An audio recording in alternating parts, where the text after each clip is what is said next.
Welcome to Rock Your Block and today's segment of Cooking with Chef Lynnette.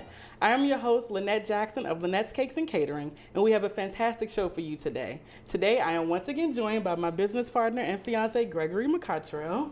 At any given moment, you can see him out and about in our delivery van, in the kitchen, baking or inspiring our staff with great ideas. Today, we are going to prepare Crockpot Barbecue Ribs, a savory corn pudding, a delicious lemony broccoli salad, and if time permits, a sorbet lemonade drink, which I love. Yes. So we're going to get started with the ribs. I'm going to grab them out of the refrigerator, and you can go ahead and mix the dry rub for the ribs. I'll start the rub. Yep. Yes.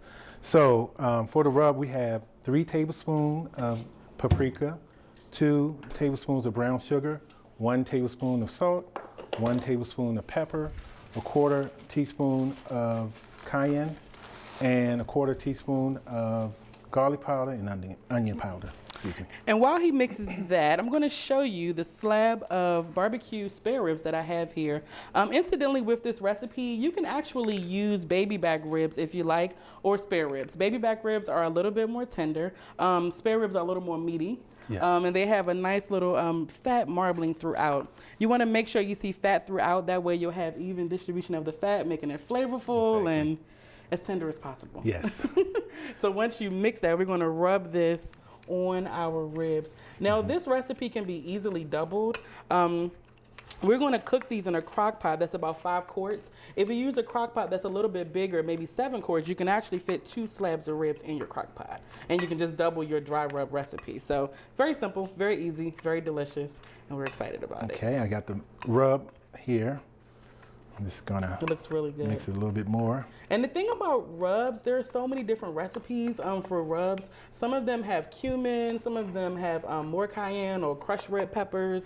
It just depends on what you like, dry mustard powder. This one is a very simple recipe, but like I said, if you just look online, you'll find probably hundreds of recipes for rubs, especially if you get into where people are from. They'll say, my rub is better than your rub. That's exactly right. Yes. I'm originally from St. Louis. Oh yeah, so you know about And that. yeah, we are the masters of making spare ribs. I'll let you have that. Okay, here's the rub. Sorry about that. It's okay. You want to use that spoon? Not really. I'll just use my hands. Hands are the best tools.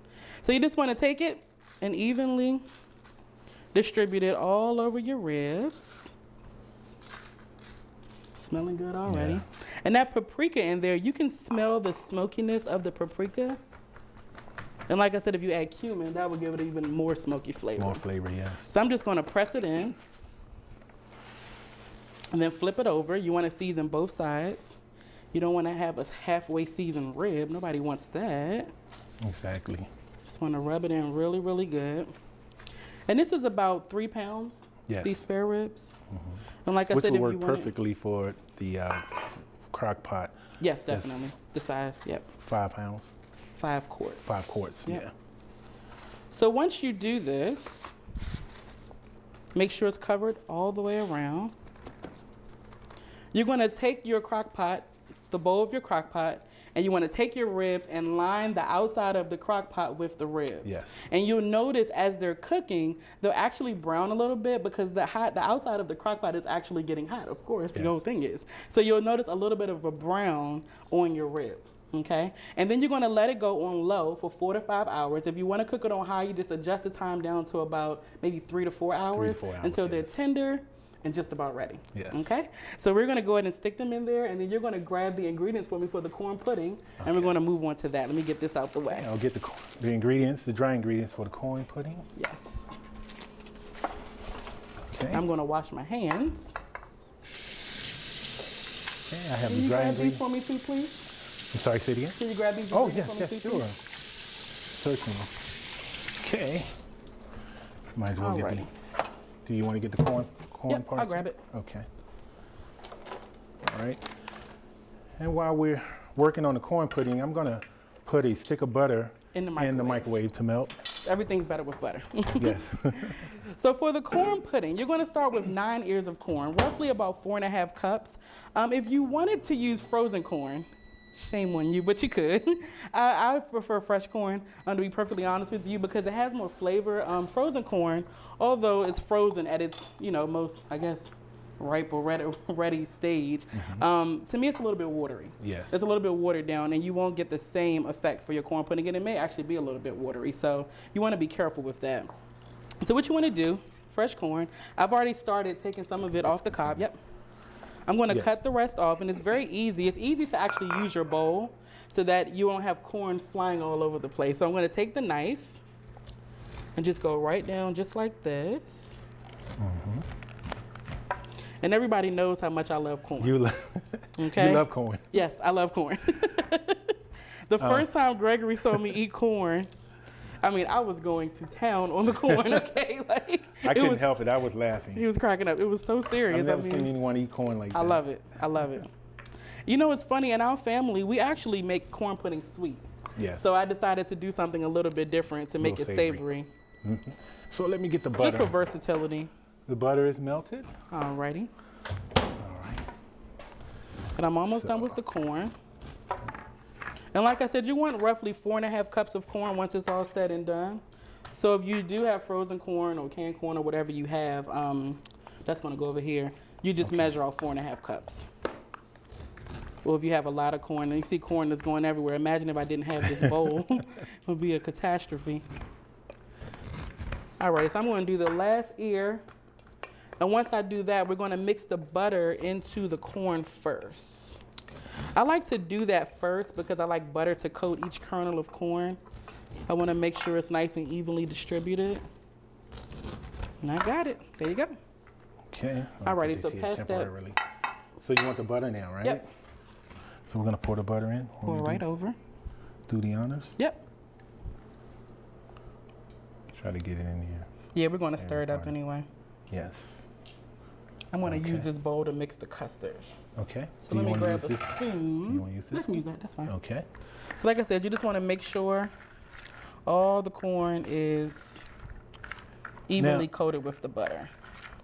Are there two different types of corn in there? I have white corn and yellow corn just because that's what I was able to find at the store. But both of them are sweet. You know, I like them both. I went to undergrad at Delaware State University, and they used to have the best corn at some of the farmers markets around there. Yes. When my dad would come and get me, he would always say, let's stop and get some corn, because he's a corn fanatic too. So I got it family. Honestly. Yes, exactly. So I'm going to mix the custard. Gregory's already mixed the dry ingredients. It's a little bit of flour, a little bit of sugar, a little bit of baking powder for lift, and a little bit of salt. So I'm going to mix 5 eggs. If I haven't told you already, this recipe is decadent. It's high on fat, but also high in flavor. So if you wanted to adjust, we're going to put sour cream in here and heavy cream. You can always use low-fat or non-fat sour cream, or you can use maybe half and half, which is half cream, half milk, to cut down on some of the fat from the cream. But I just say go for it because we're making a broccoli salad later, so you'll just balance them out and you'll be fine. You will be okay. So we got 5 eggs in here. We have a cup of cream. This is sounding good already. We have a half a cup of sour cream. Want to make sure you get every milk and cranny. I don't want any left in the bowl. This bowl, I want this bowl. Alrighty, so we're just going to whisk it up until it's well combined. Looks good. I love it. And you know, this recipe to me is very versatile. We're going to add a little bit of onion and a little bit of cheddar cheese to it. But sometimes I use green onion as opposed to yellow onion. And I also put a little bit of feta cheese in it too. So, and that just gives it a little bit more bite, a little more salt flavor to it. You can put green chilies in here. You can put jalapenos. Green chilies, man, that sounds good. Whatever you like. You can really mix it up. Some red bell pepper. You can substitute red onion. It's really, really, really versatile recipe. So let's add this. That's looking good, good, good. So I'm going to stir this, and this is the custard. And this is going to help to hold it together. Also, the cream and the sour cream give it richness and give it flavor. Looks very good. I may turn you into a corn lover. I doubt it. I'm always looking for new converts. Yeah. I'm not a big corn person. I know. Poor thing. So go ahead and add your dry ingredients in. She tried to get she tried to get me to eat corn. I love all it. the time. Go ahead and mix that in. Yep, okay. Stir it in. And this is just going to help to make sure that it binds together really well. It's not too watery, not too wet. Yeah. So I'm going to add it thickens up. I'm going to add the cheddar cheese. And this is sharp cheddar cheese. And like I said, sometimes I do add feta cheese also. I love feta cheese. And that little bit of extra saltiness is really good, or Parmesan cheese, which is really good too. Now, you know I like onions. Yes. So I might just try this. Okay. I'm going to make you a believer. You're going to love it. All right, so if you can spray that pan for me, please. Okay, sure. Yep. Okay, let me get the cooking spray. Okay. Go back here and get the cooking spray. Now, while he's doing that, I have these cute little pans right here. These little ramekins, little foil ramekins. This will actually be enough to fill this pan with a little bit left over. So what I like to do is bake a little bit for myself, or if you have, you can always bake them in here and then freeze them and eat them later. Or you can actually bake all of them in here and just serve it like this to your guests. Which is really cute because everybody gets, that's okay. Everybody gets an individual portion. So I'm going to pour this in here, get it in the oven, and Gregory can go ahead and start making the barbecue sauce for the ribs. Very easy. Yes, so what I have here is a half a cup of ketchup. I have 2 tablespoons of brown sugar, 2 tablespoons of Worcestershire sauce. It's hard for me to say that. We know what you mean. 1 tablespoon of cider vinegar, quarter teaspoon of mustard powder. Oh, sorry, big hands. Quarter teaspoon of salt. Okay. And that goes all into your saucepan, right? Yep. Don't worry about it. Just sweep it right into your hand. Okay. Yep. It got to go in there. We know what you mean. All right, so let's add the ketchup. Yeah. And that's going to go into a saucepan, and he's basically just going to bring it to a boil and let it cook for a couple of minutes. The whole idea is to make sure that your sugar is melted down and evenly distributed. Once the sugar melts down, it becomes liquid, so you're able to get it to mix throughout your sauce. I'm going to put this in the oven for about 30 minutes. So we're adding the ketchup, the brown sugar. You can add it all in at once, really. Can you say that word for me? Worcestershire? Yes. And the cider vinegar, along with the onion powder and garlic powder. And this recipe has a little bit of a tang to it. You can always add a little bit of extra sugar to it, or maybe molasses or something like that. So feel free to play around with it. Part. I got you. Okay. All right, so we're gonna simmer this here. I'm going to stir it a little bit first. How long does it take? Probably only 2 or 3 minutes. Okay. Just a simmer.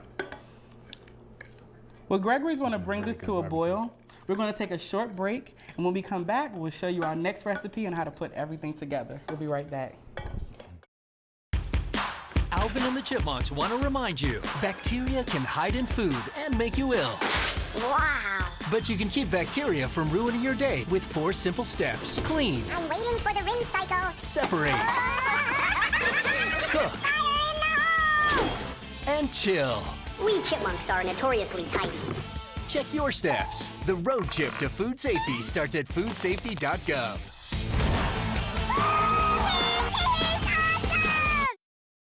You're watching Rock Your Block in today's segment of Cooking with Chef Lynnette. Welcome back to our kitchen. Gregory McCottrell is our guest today. We are preparing barbecue ribs, savory corn pudding, and a lemony broccoli salad. If time permits, we'll make the lemon sorbet tea that I love so much. We're back from the break, and we have the ribs that have been in the crock pot for 4 hours. Gregory has his barbecue sauce, and he's going to show us how he brushes the sauce onto the ribs. Yes. All right, so we're going to brush the sauce on. Nice and even. Nice and evenly. Okay. And I was saying before the break that it's going to brown a little bit. You can actually see how it's brown just from being in the crock pot. So you can fool everybody and let them think you actually cooked them on the grill. A little secret that we'll keep between all of us. And we're going to place the ribs back in the oven so that we can let the sauce caramelize on top of the ribs. And it's only going to take maybe about 15 minutes in the oven, just long enough for the sauce to get, like you said, nice and caramelized. Okay, that looks like it's good enough, Just right? a little bit right there. Right you there. know I love barbecue sauce.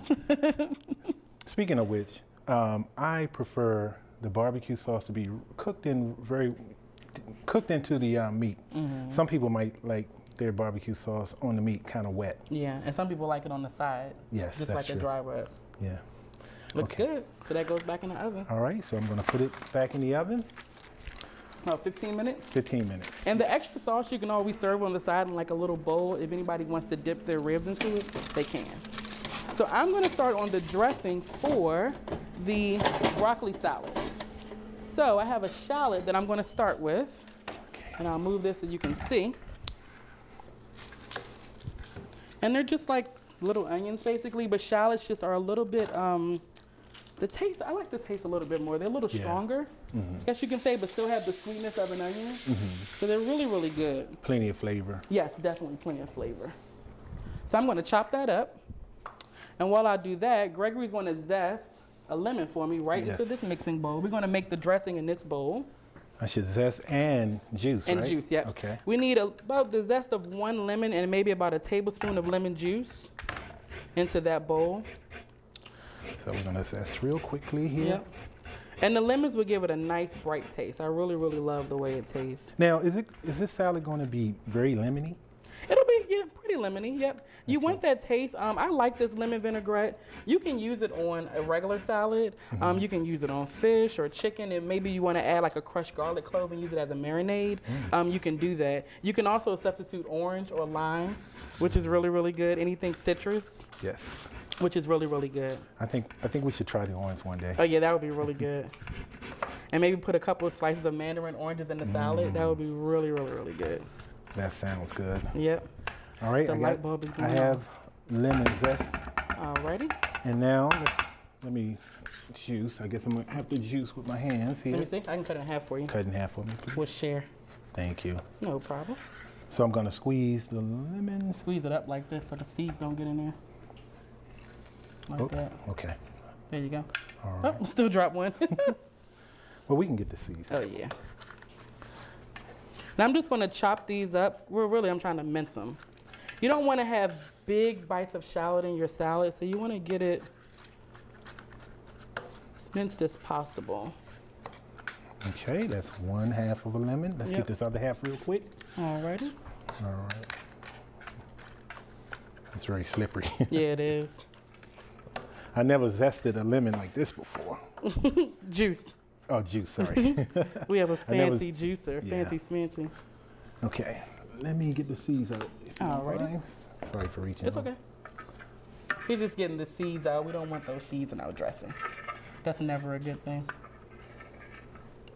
If you didn't want a citrus vinaigrette, you can always do a balsamic vinaigrette. It's really up to you. The thing I like about salads of any type is that you can adjust it to the way that you like it. Some people add yogurt, like Greek yogurt, to the dressing and make a creamy dressing. You can do that also. Okay. You got them out? A few more seeds. I'm trying to move this quickly. It's okay. They're running from you. Yeah, we didn't count on this. It's okay. Okay. You got them? Yeah, I do believe I have. Alrighty. Seeds are out. One more guy. Got one more? Yeah. It happens. What can you do? Yeah. Okay. All right, I got him now. Okay. All right, there we are. Okay. So we're going to add the shallots to the lemon. And then I'm going to add 4 tablespoons of olive oil. And if you prefer grapeseed oil, avocado oil, vegetable oil, whatever you want, it's totally up to you. I wonder even how I like coconut olive. oil would taste. That would give it a different taste. I don't know. Yeah. So we added 4 tablespoons of olive oil, 2 tablespoons of red wine vinegar, which is really good. Add that in there. And then I'm gonna add a little bit of salt, a little bit of pepper, and a little bit of sugar. You don't have to add sugar to it, but me personally, I like to cut a little bit of that sourness from the Yeah. lemon and the vinegar. So you just wanna, it's up to you, but I like to do that. You can also use honey, which is fine too. So we have that, a little bit of pepper. And for the broccoli, let me talk a little bit about that. I goodness, that actually looks really blanched good. it earlier today. By blanching, I mean I boiled it in a little bit of salted water for about 5 minutes. That just brightens up the color a little bit and takes a little bit of that raw taste out of it. You don't want to crunch down on raw. I mean, Well, raw broccoli isn't bad. Let me Not say bad at that. all. But in a salad, it's nicer when it's it's a little bit Blanched. more tender. Yeah.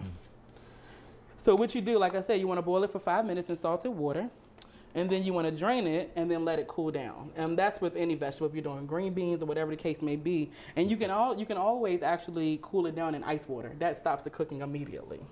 So like a nice bowl of ice water. All right, so we're gonna whisk this up. Let me see. Smells Smells good. good. It looks good. Mmm. To have some of that salad. Oh yeah. So good. Wow. And then we're going to add some broccoli that I've blanched right to the bowl, and we're just going to toss it. Now, with the summertime coming up and the farmer's market season about to start, whatever vegetable you want to add to this is perfectly okay. So I was saying earlier when I was talking to you about these recipes that you can also use like roasted zucchini or roasted squash or roasted eggplant, whatever you like, and just add it to your salad. It doesn't really matter. Even if you want to do like snow peas, that would look really, really pretty in there. Whatever you have available and whatever you like. So I have some cherry tomatoes. I love the yellow tomatoes also, the little Yes. small cherry Those tomatoes, are or a grape little tomatoes, those are really good too. They're a little sweeter. Yeah, a little sweeter. That's what I was Yeah. going to say. And then a How little you going to bit get of the carrot. dressing all over that salad? We're going to stir it up. That's what I was trying to figure out. It's like, why is it on the bottom? All right, so if you pass me, Would this work for you? let's use this Or one. something Let's see. smaller? Okay. This one right here, because then I can fold it over. Yeah. Use my hand. Okay. Yep. That looks good. You just want to coat it as much as possible. A bigger bowl would be better, but it's okay. It all works. And Oh, just yeah. those shallots are coming to the top. It's okay. We'll clean it up. Can you pass me that orange bowl, please, back there? That Sure. we're going to serve it in. Okay, let me get the orange bowl. There we go. So let's put it right there. And when you serve it, Oh my goodness, that looks good. just want to put it like this in your You have to serving make me bowl. some of that when we Okay. get back to the kitchen. No problem. I sure will. Oh, that looks good. Yeah. And then once we get to the bottom, any dressing left at the bottom, pour we'll it just on pour it top. over top. Yeah. You don't want it to be drenched. Get in some of it. those onions too, man. I know. You like those? Yeah, I love the onions. There Just you put go. that like that. Fit it all into this bowl. And then anything extra. Yeah, it looks good. Yeah, I love this. And because I like a little bit more color, just have to, put a little bit more carrots. And there's your broccoli salad. Alrighty, so you want to check on those ribs Sure. and the corn? Sure. So we're going to check and see how our ribs and our corn are looking. They Okay. should be just about ready. Like we said, you only need about 15 minutes for the ribs, and the corn has been in Ooh, there the for a little ribs while. look How does it good. look? Oh, they look good. It smells delicious, I can tell you that much. Oh gosh. Oh yes. You got it? Yes, I do have it. Again, I'm struggling with the oven. It's okay. Used to the And those ribs look Oven and delicious. chicken. Put it right out front. that looks good.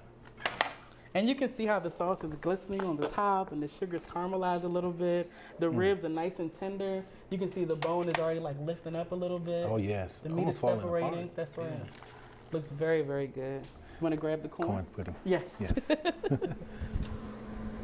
And then we're going to make our lemon sorbet tea. Okay, I'm getting the corn pudding. And when the corn is ready, it'll be nice and brown on the top. It may have a little bit of jiggle in the middle. By that I mean when you shake it, it may move just a little teeny bit, but it'll my goodness, continue this to looks very thicken as good. it continues to cook. So as you take it out the oven, it'll continue to cook. So don't worry about it. If it's a little bit jiggly in the center, it'll thicken a little bit. And you can we see how slide them nice down and a brown it little is. Yep. Slide this guy down and slide Sure. him down a little bit. And I'll All right, I this have the over here. corn pudding here. Put it right on the front. Looks good. Looks very, very, very good. I may have some. Sorry. Alrighty, so I'm gonna grab the ingredients for the lemon tea, Okay. and then we're gonna show how to make that. All right. Sound good? Sounds good. Alrighty. So like I said, you just need lemon sorbet and sweet tea. It's very, very easy. If you wanted it to be, I guess, a little bit less sweet, you can use unsweetened tea. Or in the stores, they actually sell tea that's like a tad bit sweet, not sweet at all, a little bit sweet. So you have Different those degrees. options to kind of suit to your own taste. Okay?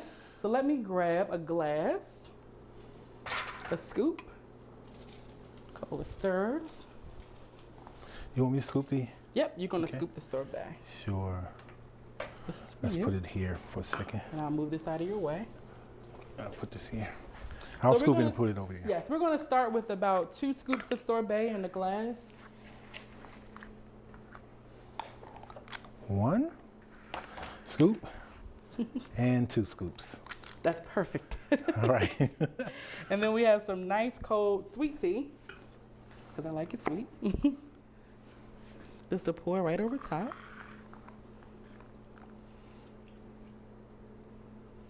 Like that. Wow, that looks yummy. It is really, really good. Take, which color should we choose? I was looking for purple, but we don't have purple. We'll go with blue. That's Go with closer. blue. Need to stick this in there. And if you want, you can just kind of press it down a little bit. Because what I like about this is once the sorbet starts to melt down a little bit, it actually creates like a slushy, like a iced tea slushy. Yes. If that even makes sense, it's just so, so, so good. With a nice big straw on a nice hot day, a rocking chair, a porch, and some sun, you're good to go. So everything is done. We have our lemon sorbet tea. We have our lemony broccoli salad, our crockpot spare ribs, and our savory corn pudding. Thank you so much for watching Rock Your Block and today's segment of Cooking with Chef Lynnette.